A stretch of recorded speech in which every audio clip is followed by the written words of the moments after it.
굿모닝. 생명의 삶으로 이끌어 아침 묵상 그린교회 이강세 목사입니다.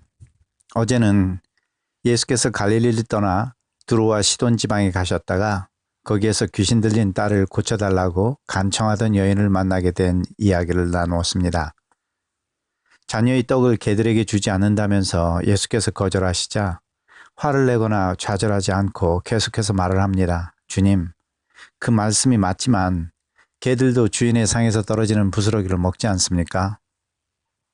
이 말을 들은 예수께서 기뻐하시면서 이것을 큰 믿음이라고 칭찬하실 뿐만 아니라 바로 그 순간 딸이 나음을 입게 되는 사건이 있었습니다.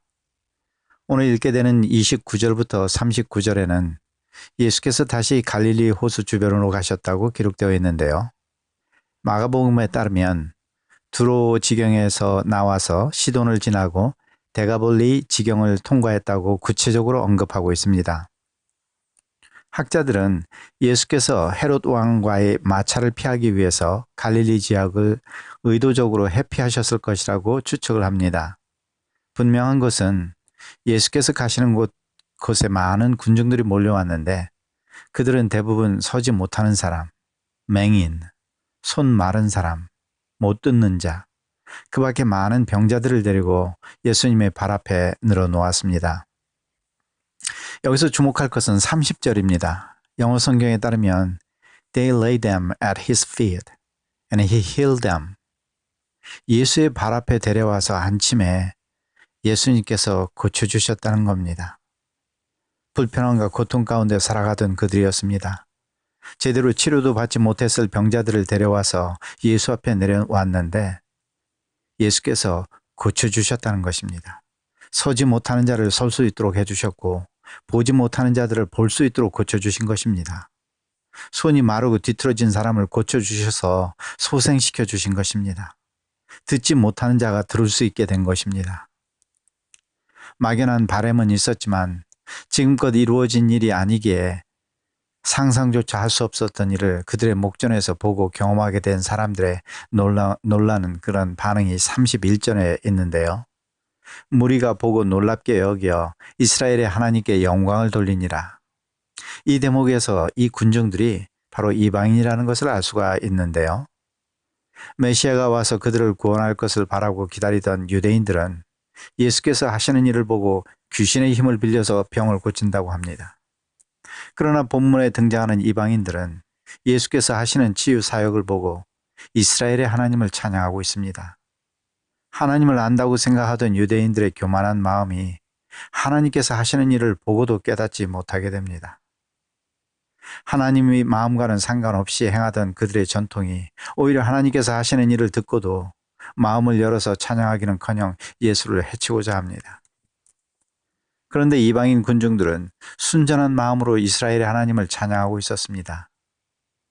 그런데 이방인 군중들이 예수님과 함께 사흘이 넘도록 같이 있었는데 먹을 것이 없어서 모두 굶고 있었습니다.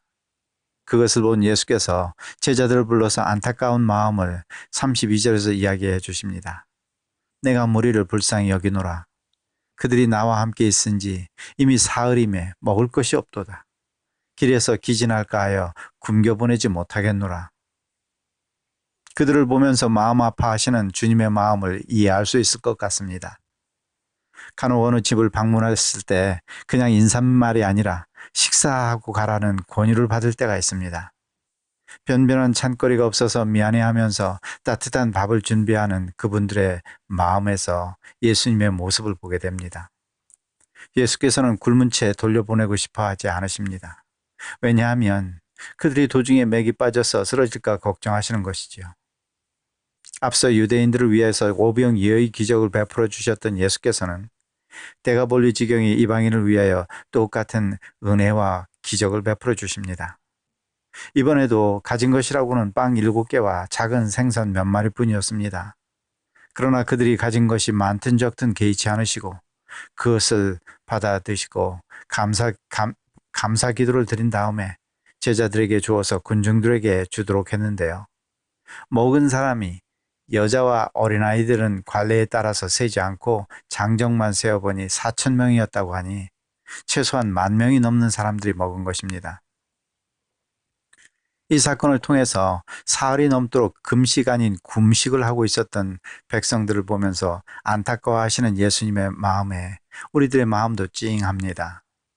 절대적인 결핍 상태에서 어쩔 줄 몰라 하는 제자들의 마음이 짠하게 공감이 되기도 하고요. 근데 그것이 많든 적든 주께서는 그것을 가져오라 하십니다. 주께서 하시겠다는 것이죠. 주님은 이 이야기를 통해서 우리가 가진 물질만이 아니라 오늘 나를 잠 못 이루게 하는 것은 또 그 깊은 걱정과 근심을 다 가져오라고 하십니다. 주께서 하시겠다는 것입니다. 오늘 말씀을 정리하겠습니다.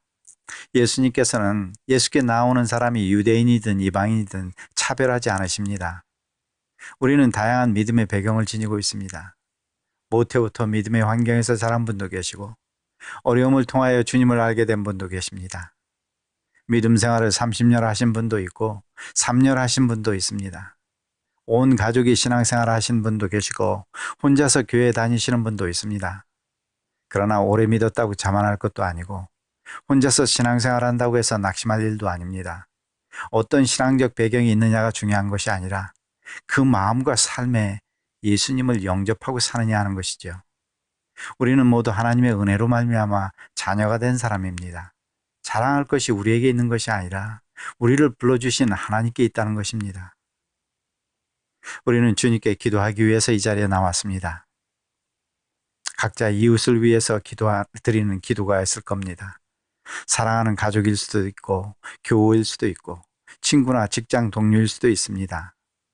그 이웃의 필요를 위하여 예수님께 드릴 것은 무엇인가요? 저와 여러분이 어쩌지 못해서 마음 아파하는 것을 예수께서 하실 수 있습니다. 마태복음 10장 28절에서 예수께서 주시는 말씀으로 맺겠습니다.